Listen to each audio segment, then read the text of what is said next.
नमस्कार दर्शकों, ऐसे न्यूज़ मध्य प्रदेश में आप सभी का स्वागत है। आध्यात्मिकता के इस दौर में जब हम विभिन्न धर्मों में या विभिन्न जो धर्मगुरु हैं उनके विचार जानते हैं या उनके जो शिष्यों के विचार जानते हैं, तो कहीं ना कहीं हमें सबकी बात कॉन्ट्राडिक्ट लगती है, मतलब सब अलग अलग बात करते हैं। तो यहाँ पे अभी नया साल आने वाला है, 2025 हमारे कुछ ही दिनों में आने वाला है।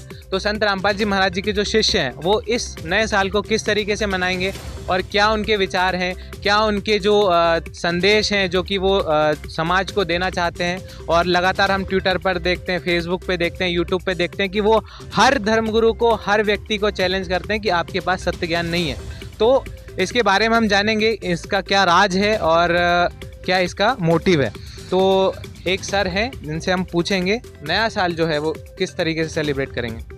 सर, हमारे गुरुजी संत रामपाल जी महाराज जी सत्संग के माध्यम से बताते हैं कि मनुष्य जीवन दुर्लभ है, ये मिले न बारंबार, तरवर से पत्ता टूट गए, ये भौर न लगता डाल। अर्थात मनुष्य जीवन का मूल उद्देश्य सद्भक्ति करके सतलोक प्राप्त करना है। अगर हम इनमें व्यर्थ की चीज़ें करते रहेंगे तो हमारे जो मनुष्य जीवन का मूल उद्देश्य है उससे हम भटक जाएंगे। इसलिए मैं इस यूट्यूब चैनल या जहाँ पर हम मुझे देख रहे हैं, मैं इसके माध्यम से कहना चाहता हूं कि हमारे गुरुजी संत रामपाल जी महाराज जी की शरण में आकर उनकी नाम दीक्षा लेकर अपने मूल उद्देश्य को प्राप्त करें जी। मनुष्य जन्म दुर्लभ है, मेरे ना बारंबार। जैसा कि अभी सर ने बताया, मनुष्य जन्म दुर्लभ है, मेरे ना बारंबार। मनुष्य जन्म का उद्देश्य, मूल उद्देश्य क्या होना चाहिए, इसके बारे में हम इनसे पूछना चाहेंगे। कौन बताएगा? नमस्ते। मनुष्य जीवन बड़ी मुश्किल से मिलता है, उसके लिए रामचरितमानस उत्तरकांड दोहा नंबर 42 चौपाई नंबर 4 में लिखा है कि बड़े भाग मानस तन पावा, सुर दुर्लभ सदगंधन गावा। बड़े भागों से मनुष्य को जीवन मिलता है, ये 84 लाख योनियों के बाद प्राप्त होता है और इसमें केवल भक्ति करने के लिए ही मिला है। अगली चौपाई है, साधन धाम मोक्ष का द्वारा पाए ना ये परलोक संवारा। जिसने मनुष्य जीवन पाकर के अपना परलोक न संवारा, यानी मोक्ष नहीं किया, तो उसका जन्म व्यर्थ है। मतलब अगला जन्म फिर 84 लाख योनियों में जाते हैं और नाना प्रकार के कष्ट उठाते हैं। इसलिए हमको मनुष्य जीवन मिलता है तो भक्ति करने के लिए मिलता है और सदगुरु बना के भक्ति ही करना। चलिए, 84 लाख योनियाँ क्या होती है? क्योंकि अभी तो हम किसी से बोलते हैं कि भक्ति कर लो या आपको ऐसा कुछ नहीं होगा, तो 84 लाख योनियाँ हम कैसे लोगों को विश्वास दृढ़ करें कि वास्तव में 84 लाख योनियाँ भी कुछ होती है और स्वर्ग नरक जैसी चीज़ें होती हैं?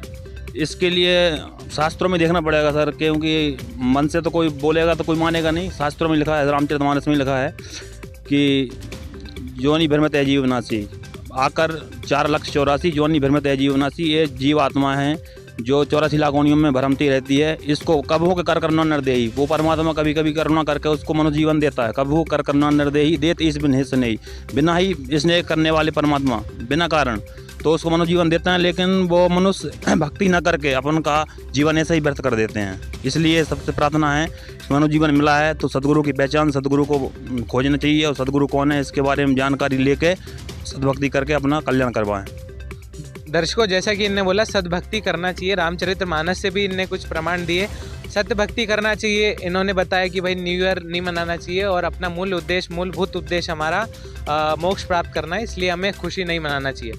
अब सेकंड पॉइंट पे आते हैं कि क्या संत रामपाल जी महाराज जी के जो शिष्य हैं गाना नहीं सुनते, वो लोग हर बार दावा करते हैं कि गाना नहीं सुनना चाहिए, मूवी नहीं देखना चाहिए। तो इसके बारे में और जानना चाहेंगे कि ये वास्तव में क्यों नहीं करना चाहिए, क्योंकि ट्रेंडिंग में चल रहा है, मूवी चल रही हैं या लोग बिना गाने के या बिना क्रिकेट देखे लोगों की ज़िंदगी कटती नहीं है। तो इनसे जानेंगे कि ये इनको देखने में क्या बुराई है। इसके बारे में कौन कहना चाहेगा? सर, हमारे गुरुजी संत रामपाल जी महाराज जी ये गाना मूवी देखने से मना करते हैं। इसका आप एक एग्जाम्पल करिए। गुरुजी की दया से क्या करना है आपको, एक लड़का है जिसको आप 3 घंटे की एक मूवी दिखाइए और एक लड़का है जिसको आप 3 घंटे की एक सत्संग दिखाइए। अगर आप जो 3 घंटे की मूवी देखेगा उसके जो माइंड सेट है ना वो कुछ और ही देखेगा, मतलब उसमें कहीं किसी प्रकार के आक्रामक या कुछ अलग ही तरह का देखेगा। लेकिन जो एक 3 घंटे की सत्संग देखेगा, जो बच्चा 3 घंटे की सत्संग देखेगा ना, उसमें एक अलग ही प्रेम भाव देखेगा। ये उसका फ़ायदा है गुरुजी का कि और हम गुरुजी की दया से ये हमको करने से मना करते हैं। मतलब कहीं ना कहीं मानसिक स्थिति, जो फिल्म देखना है और एक सत्संग सुनना है, दोनों में मानसिक स्थिति, मन स्थिति चेंज होती है।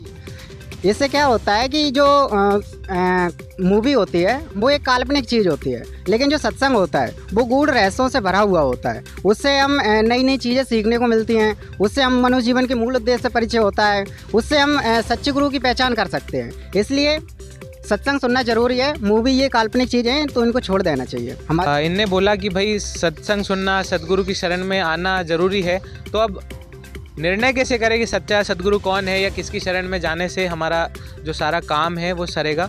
तो इनसे हम जानेंगे कि सच्चा सदगुरु की क्या पहचान है और हमें ऐसी क्या अपनाना चाहिए, ऐसी क्या चीज़ें अपनाना चाहिए जिससे कि हम सच्चे गुरु की पहचान कर पाएँ। कौन बोलना चाहेगा इसमें? नमस्ते सर। आपने पूछा कि सच्चा सदगुरु कौन है, तो सच्चा सदगुरु इस समय में संत रामपाल जी महाराज जी हैं, क्योंकि उसके लिए गीता जी में प्रमाण है। संत की पहचान के लिए गीता जी अध्याय नंबर 15 श्लोक नंबर 1 में लिखा है कि ऊर्ध्वमूलम अधःशाखम अश्वत्थम प्राहु अभ्यम छंदासी स्प्रणानि यस्तम वेद स वेदवित्।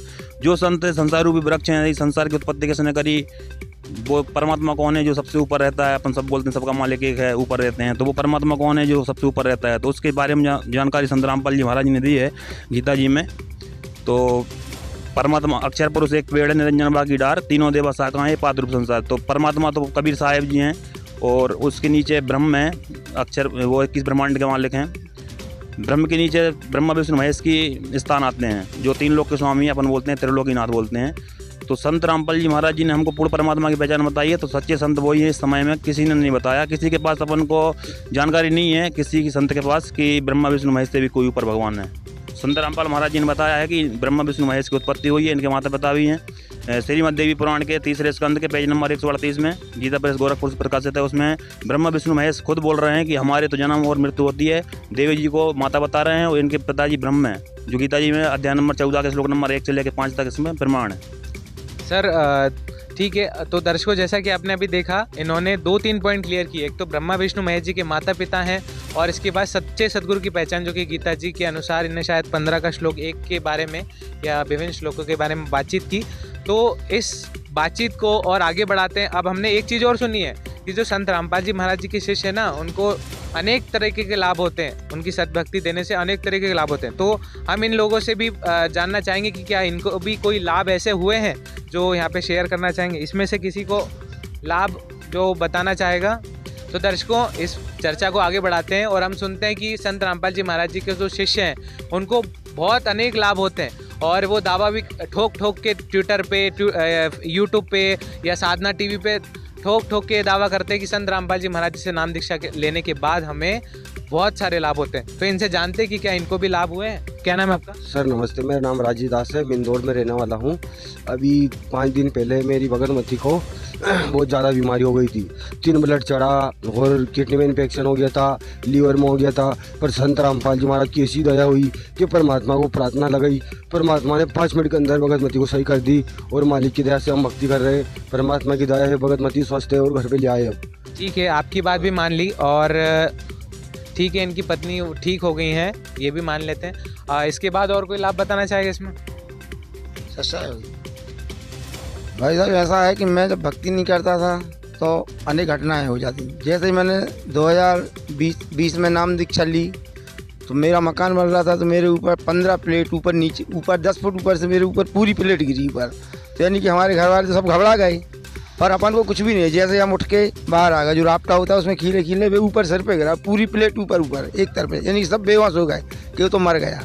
और मैं उठ के आ गया, माला करी, कुछ भी दर्द नहीं हुआ। और पर हमारे जो और जगत के लोग थे वे बोलते अरे कहीं ढंग से घली नहीं होगी, और जबकि इतने बड़े गूंगे आ गए थे। और जैसे ही माला करी तो वे भी साफ हो गए। यानी कि मेरे को 15 दिन हुए थे नाम दीक्षा लिए।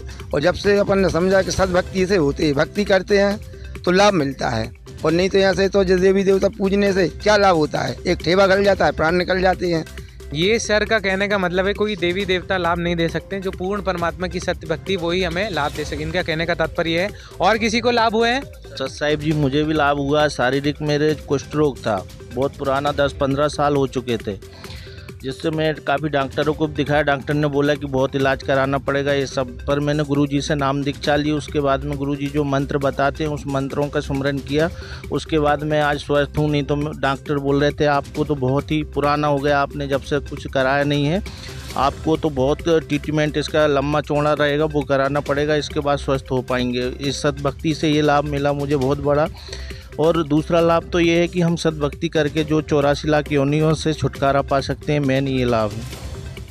तो दर्शकों, जैसा कि इन 2-3 लोगों से हमने बातचीत करी तो इनको अनेकों लाभ हुए हैं और हम जैसा देखते भी हैं, साधना टीवी पे भी देखते हैं या ट्विटर पे भी 2-4 दिन में या 1-2 दिन के अंदर ट्रेंड होता ही रहता है। संत रामपाल जी महाराज जी के जो शिष्य हैं वो बहुत ही आक्रोश से और बहुत ही व्यवस्थित तरीके से सारे काम करते हैं। उनके आश्रमों में भंडारे भी होते हैं, हम लोग जाते रहते हैं वहाँ पे।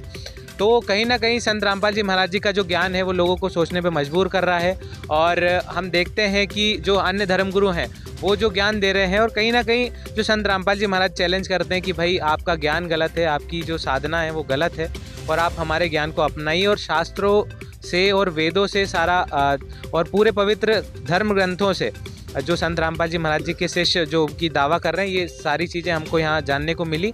तो ऐसे न्यूज़ के साथ बने रहिए। धन्यवाद।